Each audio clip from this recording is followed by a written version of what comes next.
Good morning students. आज से हम हमारा चैप्टर 3 कंटिन्यू करते हुए मार्केट डिमांड से स्टार्ट करेंगे। So what is market demand? The entire demand of commodity और service at different price in a market is known as market demand. जितनी भी कमोडिटीज़ और सर्विसेज हैं उनकी डिमांड अपने अलग अलग प्राइस पर जब मार्केट में मिलती है तो उसे हम मार्केट डिमांड कहते हैं। This can be easily understood with the help of market demand schedule and market demand curve.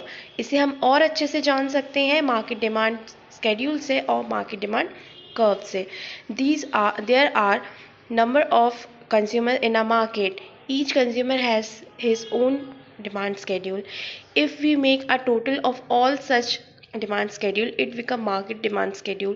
The market demand schedule is prepared in two ways. दो तरीकों से prepare होता है, by making total of all consumer demand schedule or by multiplication of total number of consumers in a market to representative consumers demand schedule. हम ये समझेंगे कि ये है क्या। ओके, सो सबसे पहले आप इस इलस्ट्रेशन पर मतलब इस स्केड्यूल पर नज़र डालिए कि दिया क्या है। यहाँ पर मिल्क के डिफरेंट प्राइसेस दिए गए हैं, ओके, पर लीटर पर, और ABCD ये रिप्रेजेंट करता है आपके डिमांड्स को, कि आपकी प्राइजेस को कि कितना है। ठीक है, यहाँ पर मिल्क पर लीटर है 12 रुपीज़। ओके, तो यहाँ पर ए का डिमांड कितना है 2000, बी का 3000, सी का 3000 एंड डी का 4000। ओके, जहाँ पर 10 हुआ तो वहाँ पर क्या हुआ कि आपकी जो डिमांड है वो घट गई। जिस तरीके से प्राइस आपके बढ़े उसी तरीके से आपकी डिमांड घटती गई। अब इन सब का जो टोटल है वो यहाँ पर है। ओके, तो इस टोटल के ही अकॉर्डिंग आपका कर्व बनेगा। आपका यहाँ पर इंडिविजुअल की बात नहीं हो रही है, मार्केट की बात हो रही है, तो हम सभी को एग्रीगेट लेकर चलेंगे। इसे ही हम यहाँ पर मार्केट डिमांड स्केड्यूल कहेंगे। और ये हमारा इस तरीके से जो कर्व बना, ठीक है, उसे ही हमने मार्केट डिमांड कर्व कहा। ओके, अब डिटरमिनेंट्स देखते हैं। What is determinants? क्या डिटरमाइन करता है मार्केट डिमांड को? Price of commodity, yes. How? Price is a dominating factor. The demand for a commodity is increased when the price of it decrease, and the demand for it decrease when the price increase. एक opposition है, मतलब जब price बढ़ेगा तब आपकी demand कम हो जाएगी, वैसे ही जब प्राइस घटेगा तो आपकी डिमांड बढ़ जाएगी। ओके, ये हमने पहले देखा। For example, if the price of a commodity is 50, then the demand is 100 units. If the price is increase, जब आपकी प्राइस 50 रुपये थी तो आपका जो डिमांड था वो 100 यूनिट्स की थी, बट जैसे ही आपकी जो प्राइस हुई वो 100 रुपीज़ हुई तो आपकी डिमांड घटकर 50 यूनिट्स हो गई। ठीक है, ये एक इनवर्स रिलेशनशिप है between price and demand. Okay, an increase in price result is decrease in demand, and a decrease in price result in increase in price. In special circumstances it may not happen, but it is a tendency. कई बार ये जो specially circumstances होते हैं वहाँ पर लागू नहीं होता है, बट ये टेंडेंसी है नॉर्मली। सेकंड है प्राइस ऑफ सब्सटीट्यूट। जब आपके सब्सटीट्यूट का प्राइस घटेगा, मतलब जब आप जो चीज़ यूज़ कर रहे हो उसका प्राइस घटेगा तो आप उसके सब्सटीट्यूट यूज़ करने लगेंगे। मतलब अगर आप चाय पीते हैं और चाय का रेट बढ़ जाता है तो आप उस टाइम कॉफ़ी ज़्यादा प्रेफर करेंगे। ठीक है, उसी तरह कॉम्प्लीमेंट्री गुड्स में क्या होगा, जो कॉम्प्लीमेंट्री गुड्स हैं अगर उसके प्राइस बढ़ जाते हैं तो जो चीज़ आप यूज़ कर रहे हैं, जो मेन प्रोडक्ट है, उसको भी आप कम यूज़ करने लगेंगे। लाइक अगर आप पेट्रोलियम है, पेट्रोल के प्राइस बढ़ जाएंगे तो आप गाड़ियाँ थोड़ी कम यूज़ करेंगे। ठीक है, इसी तरीके से इनकम ऑफ कंज्यूमर्स, इनकम भी एक मेन फैक्टर है। How?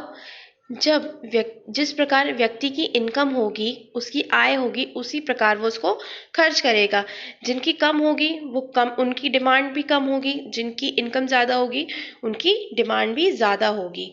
Test and preferences, obviously जिस तरीके से आपका टेस्ट बदलेगा आप उस तरीके से अपनी डिमांड भी चेंज करते जाएंगे। एंड हैबिट एंड फैशन, जिस तरीके से फैशन चेंज होगा, आज का फैशन कुछ और है और कल का कुछ और होगा, उसी तरीके से आपकी डिमांड भी चेंज होती जाएंगी। Composition of and size of population, okay, जिस तरीके से आपकी पॉपुलेशन बढ़ेगी उसी तरीके से डिमांड भी बढ़ती जाएंगी। Okay, distribution of income, distribution of income is new. How, हम समझते हैं क्या होता है। If the distribution of national income is equal, the demand of almost all commodities will be the same. जैसे कि अगर आपका डिस्ट्रीब्यूशन ऑफ इनकम है, हर व्यक्ति को अगर 300 रुपये मिल रहे हैं तो आप लोगों की डिमांड भी सेम रहेगी, but the distribution of income is not same. Okay, like जो परसेंटेज है पुअर्स के, उन पुअर्स की डिमांड्स कम रहेंगी, उनकी नेसेसरीज कम रहेंगी, और वहीं रिच पीपल की डिमांड ज़्यादा रहेंगी क्योंकि उनकी इनकम ज़्यादा है, उनके डिस्ट्रीब्यूशन ऑफ इनकम ज़्यादा है। Expected change in price, expected change in price, मान लीजिए कि आज आपको पता चलता है कि आगे जाके शुगर महंगी होने वाली है, तो आप उसका स्टॉक बनाकर अभी भी रख लेंगे, तो इसी प्रकार से आपकी डिमांड अभी के लिए ज़्यादा हो जाएगी। 10th is climate and weather condition. तो आप क्लाइमेट एंड वेदर कंडीशन का मीन्स है गर्मियों की चीज़ों में आप गर्मी के सामान की ज़्यादा डिमांड रखेंगे और ठंड के सीज़न में आप ठंड के सामान की ज़्यादा ही आपका डिमांड ज़्यादा रहेगा। इसी प्रकार आपकी डिमांड चेंज होती रहेगी। सो ये हो गया हमारा मार्केट डिमांड कंप्लीट। यहाँ पर डिमांड फंक्शन, अब डिमांड काम कैसे करता है हम ये देखेंगे। Demand function denote the relationship between quantity demanded for a particular commodity and the factor which influence it. Factors देखेंगे कि क्या क्या फैक्टर्स हैं जो डिमांड, इंडिविजुअल डिमांड, मतलब किसी भी इंडिविजुअल डिमांड को इफेक्ट करते हैं। तो यहाँ पर आप डिमांड फंक्शन का फॉर्मूला देख सकते हैं। dx is equal to P F X into P R into Y into T into F. ठीक है, मतलब जो आपके डिटर्मिनेंट्स हैं वही आपके फैक्टर हैं। ठीक है, वही निश्चित करते हैं कि इंडिविजुअल डिमांड काम कैसे करता है। इसी प्रकार वही मार्केट डिमांड है कि जो आपके डिटर्मिनेंट्स हैं वही आपके फैक्टर्स हैं। ओके, और इन्हीं से पता चलता है कि आपका जो मार्केट डिमांड है वो काम कैसे करता है। आगे हम देखेंगे difference between individual demand and market demand. तो डिफरेंस क्या है इंडिविजुअल डिमांड में और मार्केट डिमांड में। So first is involvement of consumer. Okay, so individual में क्या होता है कि बहुत कम, मतलब एक ही व्यक्ति के बारे में बात की जाती है, और मार्केट में एग्रीगेट के बारे में बात की जाती है। तो इन्वॉल्वमेंट यहाँ पर सिर्फ वन का है और यहाँ पर एग्रीगेट्स है। Okay, then following of law of demand. The law of demand may be follow and may not be follow by individual customer. कभी फॉलो होता है और कभी फॉलो नहीं होता है, but in market demand the law of demand is invariable follow. In this case the market demand always fall with the rise in price and vice versa. So यहाँ पर क्या है कि जब भी प्राइस राइज होगा तो डिमांड घटेगी और प्राइस घटेगा तो डिमांड बढ़ेगी। ये ऐसे काम करता है। इफेक्ट ऑफ फैक्टर्स का क्या इफेक्ट है। Individual demands is not affected by all factor, मतलब जो इंडिविजुअल है वो कभी हर फैक्टर्स पे नहीं जाता, but market demand is affected by all factors. Market demand में हर फैक्टर इफेक्ट करता है। difference between substitute goods and complementary goods. So what is substitute goods and what is complementary goods? Like meaning पढ़ते हैं. So those goods are called substitute which can be used in market in place of one another for satisfaction of particular wants. एक दूसरे की जगह पर use करने वाले या होने वाले वो प्रोडक्ट्स उन्हें हम सब्स्टिट्यूट कहते हैं, like T and coffee. Okay. वहीं complementary goods those goods are called complementary goods which are used together for satisfying a particular wants. मतलब जो एक साथ यूज होते हैं वो complementary होते हैं, like petroleum and car. Nature of demand, such goods have competitive demands. Competitive रहता है और यहाँ पर joint रहता है. And price of one substitute commodity have positive relationship with quantity demanded for another substitute. Okay. And price of complementary commodity have negative relationship with quantity demanded for another complementary commodity. Fourth is, यहाँ पर example है, substitute के examples हैं tea and coffee, Coke and Pepsi. And इस यहाँ पर है complementary के हैं tea and sugar, car and petroleum. Okay.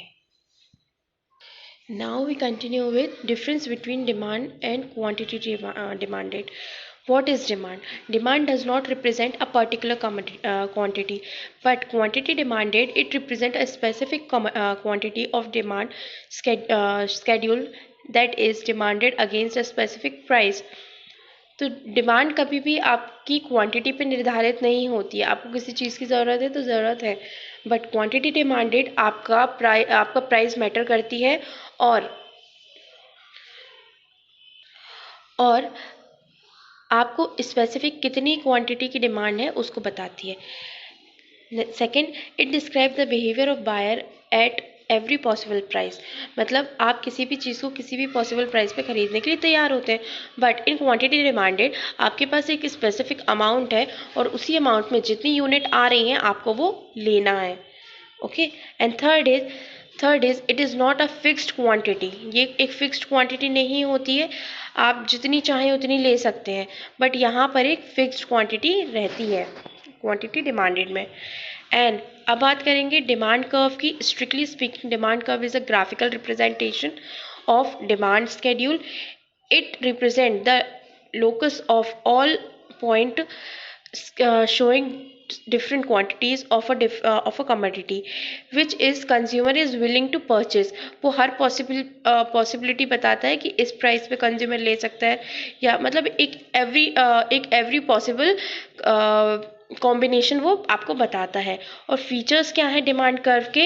Inverse relationship है, ऑब्वियसली इन्वर्स रिलेशनशिप है.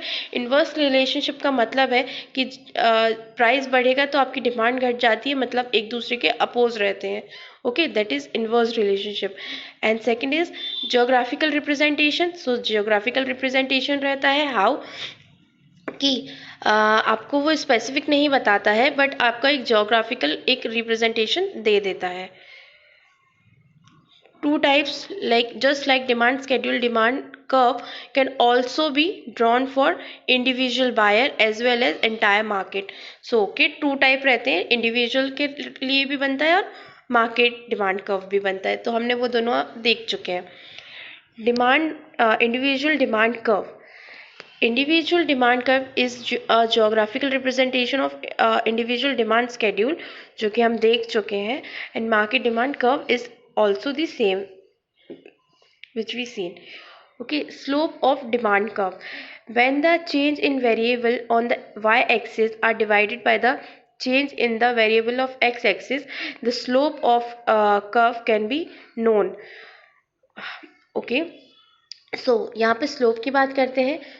Like this is your x-axis and this is your y-axis. Okay, so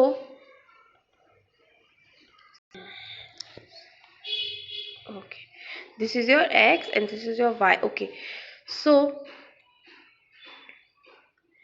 like this type of your curve, जो यहाँ पर value है और जो यहाँ पर वैल्यू है उनका जो मल्टीप्लिकेशन होगा ओके, उसी के अकॉर्डिंग आपका स्लोप डिसाइडेड होगा। Okay, like this. तो यहाँ पे ये बताया गया है कि इसका स्लोप डाउनवर्ड ही होगा, जो कि इनवर्स रिलेशनशिप में हमेशा होता है।